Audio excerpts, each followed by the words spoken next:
అందరికీ నమస్కారం అండి. శరన్నవరాత్రులు అక్టోబర్ 2వ తారీఖున ప్రారంభమై అక్టోబర్ 12వ తారీఖున ముగియనున్నాయి. చాలామంది ఈ నవరాత్రుల సమయంలో ఇంట్లో పూజలు చేసుకుంటూ ఉంటారు. అయితే పూజలు చేసే సమయంలో తెలిసి తెలియక చేసే కొన్ని పొరపాట్ల వలన అనేక సమస్యలను ఎదుర్కోవటం జరుగుతుంది. దసరా సమయంలో ఎలాంటి పరిస్థితిలో కూడా ఎలాంటి తప్పులు చేయకూడదో ఈ వీడియోలో మనం తెలుసుకుందాము. ఈ వీడియో చూసే ముందు ఓం దుర్గాదేవియే నమః అని కామెంట్ చేయండి. మీరు గనక మా ఛానల్ మొదటిసారి చూస్తున్నట్లయితే వెంటనే సబ్స్క్రైబ్ చేసుకోండి. పక్కనే ఉన్న బెల్ ఐకాన్ని యాక్టివేషన్ చేసుకుంటే మేము పెట్టే వీడియోలన్నీ కూడా మీకు ముందుగానే నోటిఫికేషన్గా వస్తాయి. ఇక లేట్ చేయకుండా నవరాత్రుల సమయంలో ఏ పొరపాట్లు చేయకూడదో ఇప్పుడు మనం తెలుసుకుందాము. నవరాత్రుల సమయంలో కొన్ని తప్పులు కనుక చేసినట్లయితే దరిద్రం అనేది జీవితాంతం వెంటాడుతూ ఉంటుంది. అందువలన ఈ తప్పులను ఎలాంటి పరిస్థితుల్లో కూడా చేయకూడదు. దసరా నవరాత్రుల్లో మొదటి రోజున పాడ్యమే వచ్చింది కాబట్టి ఆ రోజున ఆడవారు తలస్నానం చేయకూడదు. ఆ రోజున తలస్నానం చేసినట్లయితే ఇంట్లో కుటుంబ సభ్యులకు అంత మంచిది కాదు. అయితే ఈ రోజున పూజ చేసేవారు పాపిట్లో కుంకుమ బొట్టు పెట్టుకొని పూజ చేస్తే సరిపోతుంది. ఎందుకంటే ఆడవారికి పాపిట్లో గంగమ్మ తల్లి నివాసం ఉంటుంది. అందువలన స్త్రీలు పాపిట్లో సింధూరం పెట్టుకుంటే తలస్నానం చేసినట్లే అవుతుంది. దసరా నవరాత్రుల్లో ప్రతి ఒక్కరూ ఖచ్చితంగా చన్నీళ్లతో స్నానం చేస్తే మంచి ఫలితాలు వస్తాయి. వయసులో పెద్దవారు, అనారోగ్య సమస్యలు ఉన్నవారు మాత్రము గోరువెచ్చని నీటితో స్నానం చేయవచ్చు. కానీ ఎట్టి పరిస్థితిలో కూడా మసిలే నీళ్లతో స్నానం చేయకూడదు. ఈ నవరాత్రుల సమయంలో స్నానం చేసే నీటిలో కొద్దిగా పసుపు వేసుకొని కనుక స్నానం చేస్తే జాతకంలో ఉన్న గ్రహదోషాలన్నీ కూడా తొలగిపోతాయి. నవరాత్రులలో ఉపవాసం ఉండకూడదు. కటిక ఉపవాసం ఉన్నట్లయితే మంచి ఫలితాలు రావు.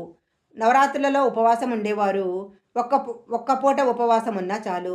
2 పూటలు ఉపవాసం ఉండాల్సిన అవసరం లేదు. నవరాత్రుల్లో అమ్మవారిని పూజించేవాళ్ళు మంచం మీద పడుకోకూడదు. అలాగే మంచం మీద కూర్చొని ఆహారం తీసుకోకూడదు.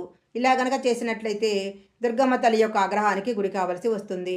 నవరాత్రుల 9 రోజుల పాటు అమ్మవారిని పూజించే భక్తులు నేలపైన చాప వేసుకొని పడుకోవాలి. అలాగే ఆరోగ్యం బాగాలేని వాళ్ళు, వయసు పైబడిన వాళ్ళు మంచం మీద కొత్త దుప్పటి వేసుకొని పడుకోవచ్చు. నవరాత్రుల్లో ఇంట్లో కలసం పెట్టి పూజ చేసుకునే వాళ్ళు ఊరి పొలిమేర దాటకూడదు. అంటే ఏదైనా కాలువ దాటి వేరే ఊరికి వెళ్ళకూడదు.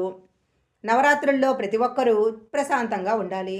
అంతేకాని ఎవరిపైనా కోపగించుకోవటము, గట్టిగా అరవటము ఇలాంటి పనులు చేయకూడదు.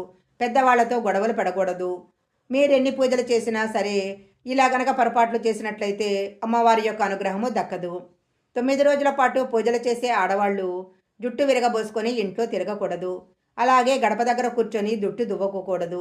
అలా చేస్తే అమ్మవారి అనుగ్రహం కలగదు. నవరాత్రుల్లో అమ్మవారికి పూజ చేసేవారు ఉల్లి, వెల్లుల్లి, మాంసాహారం తినకూడదు. నవరాత్రి లాంటి పవిత్రమైన రోజుల్లో గోర్లు కత్తిరించుకోవటము, జుట్టు కత్తిరించుకోవటము, షేవింగ్ చేసుకోవటం లాంటి పనులు చేయకూడదు. అసత్యాలు మాట్లాడకుండా ఉండాలి. ఈ నవరాత్రి 9 రోజుల పాటు అమ్మవారు భూమిపై తిరుగుతూ ఉంటుంది. అందువలన 9 రోజులు ప్రతి ఒక్కరూ కూడా ఉదయమే నిద్రలేవాలి. సూర్యుడు ఉదయించిన తర్వాత నిద్రలేవకూడదు. ఇలా గనక లేస్తే ఇంట్లో సమస్యలు ఏర్పడతాయి. నవరాత్రుల్లో ఇంట్లో ఉన్న ప్రతి ఒక్కరూ 9 గంటల లోపు స్నానం చేయాలి. 9 దాటిన తర్వాత స్నానం చేస్తే అది రాక్షస స్నానంగా చెప్పబడుతుంది. నవరాత్రుల్లో మామూలు సాల్ట్కు బదులు రాతి ఉప్పును ఉపయోగిస్తే మంచిది. నవరాత్రుల్లో ఇంటి గుమ్మము ఎప్పుడూ కళకళలాడుతూ ఉండాలి. ఇంటి గుమ్మానికి పసుపు రాసి కుంకుమ బొట్లు పెట్టి గుమ్మం ముందు తోరణాలు గట్టి నిండుగా అలంకరించుకోవాలి. ఈ 9 రోజుల పాటు ఇంటి గుమ్మము ఎంత అందంగా ఉంటే అంత ఐశ్వర్యం ఇంటికి లభిస్తుంది. ఇంట్లో పూజ చేసుకునేటప్పుడు నిలబడి పూజ చేయకూడదు.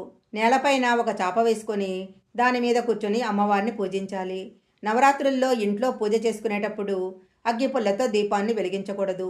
ఏకహారతితో కానీ అగరబత్తితో కానీ దీపం వెలిగించాలి.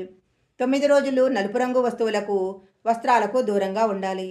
నలుపు రంగు బట్టలు వేసుకోకూడదు.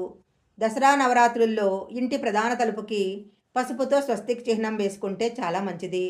నవరాత్రుల్లో ఏదో ఒక రోజైనా సరే ఇంట్లోని పూజా గదిలో అఖండ దీపం వెలిగిస్తే మంచి ఫలితాలు వస్తాయి. అఖండ దీపం గనక వెలిగిస్తే అఖండ రాజయోగం కలుగుతుంది. దేవీ నవరాత్రులలో దుర్గామాత ఆరాధనకు ఎంతో ప్రముఖ పాత్ర ఉంది. దేవీ నవరాత్రుల్లో దుర్గామాత ఆరాధనకు ఎంతో ప్రత్యేకత ఉంది. ఈ నవరాత్రుల 9 రోజుల పాటు ఉపవాసానికి ప్రత్యేకత ఉంది. తొలి రోజు నుంచి 9వ రోజు వరకు ఉదయము సాయంత్రము ఇంటిని శుభ్రం చేసి పూజలు చేసుకోవాలి. దుర్గామాత విగ్రహం కానీ ఫోటోను కానీ చెక్కపీట పైన ప్రతిష్ఠించాలి. అమ్మవారి విగ్రహానికి ఎడమవైపున వినాయకుని విగ్రహం ఉంచాలి. అమ్మవారిని ఆరాధించే సమయంలో దుర్గామాత మంత్రాలను పఠించాలి. నవరాత్రుల పూజలో దుర్గామాతకు ఎరుపు రంగు పువ్వులను సమర్పించాలి. అలాగే ఎరుపు రంగు దుస్తులను ధరించటం వల్ల శుభ ఫలితాలు వస్తాయి. దసరా నవరాత్రులలో ప్రధాన ద్వారంపై అమ్మవారి పాదముద్ర వేసుకుంటే మంచిది. ఇది ఇంట్లోని ప్రతికూల శక్తులను తొలగిస్తుంది. ఎప్పటి నుంచో డబ్బుకు ఇబ్బంది పడుతున్నవారు, ఇంట్లో అశాంతితో ఉన్నవారు, మీరిచ్చిన అప్పు తిరిగి రాకుండా చాలా బాధపడుతున్నవారు నవరాత్రులలో లక్ష్మీదేవి ఆలయానికి వెళ్ళి ఎర్రటి వస్త్రంలో కొద్దిగా కుంకుమ, పసుపు, బియ్యం వేసి అమ్మవారికి నైవేద్యంగా సమర్పించాలి. తరువాత కొంత బియ్యం తీసుకొని ఆ బియ్యాన్ని మనం డబ్బు పెట్టుకునే బీరువాలో పెట్టినట్లయితే ఆర్థిక కష్టాలు తీరిపోతాయి. ఇంట్లో ధన ప్రవాహము పెరుగుతుంది. నవరాత్రుల 9 రోజులు ఇంట్లో పూజ చేసిన తర్వాత ప్రధాన ద్వారం దగ్గర నీటితో నింపిన రాగి పాత్రను ఉంచి అందులో గులాబీ రేకులు వేయాలి. అలా గనక చేసినట్లయితే ఇంట్లో ఉన్న ప్రతికూల శక్తులన్నీ తొలగిపోతాయి.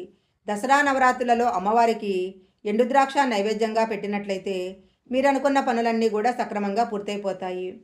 ఉసిరికాయను నైవేద్యంగా పెడితే ఇంట్లో ఎప్పుడూ సుఖ సంతోషాలకు లోటు ఉండదు. కీరు నైవేద్యంగా పెట్టినట్లయితే జీవితంలో ఉన్నత స్థాయికి ఎదుగుతారు. ఈ వీడియోలో చెప్పిన విధంగా ఈ నవరాత్రుల సమయంలో ఈ పొరపాట్లు చేయకుండా ఉన్నట్లయితే దుర్గమ్మ తల్లి అనుగ్రహము మీ పైన ఎప్పుడూ ఉంటుంది. ఈ వీడియో కనుక మీకు నచ్చినట్లయితే లైక్ చేయండి, షేర్ చేయండి. ఇలాంటి మరిన్ని వీడియోల కోసం మా ఛానల్ సబ్స్క్రైబ్ చేసుకోండి. పక్కనే ఉన్న బెల్ ఐకాన్ని యాక్టివేషన్ చేసుకుంటే మేము పెట్టే వీడియోలన్నీ కూడా మీకు ముందుగానే నోటిఫికేషన్గా వస్తాయి. మరొక మంచి వీడియోతో మళ్ళీ కలుసుకుందాం.